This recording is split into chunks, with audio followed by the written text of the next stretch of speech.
Volám sa Lucia Škultétiová. Bývam v Prievidzi a tu som si otvorila aj kaviareň.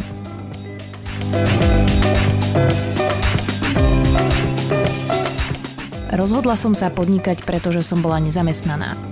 Hľadala som si prácu, ale nedarilo sa mi to a preto som začala podnikať.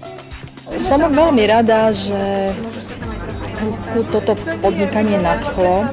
My sme vybavili na pár dní aj takú stáž v tej Plzni, aby trošku aj načuchla, čo vlastne obnáša táto profesia čašníčky a celkovo prevádzky, aby to nebolo o tom, že je to môj sen, chcem mať kaviareň a neviem, o čom to je. V kaviarni máme dotykové monitory. Cez ne si ľudia môžu pozrieť menu, objednať si a aj sa naučiť posunky. Pracujú tu 3 čašničky, všetky sú sluchovo postihnuté. Ľudia si môžu objednávať cez dotykový monitor, odzeraním spier alebo posunkami.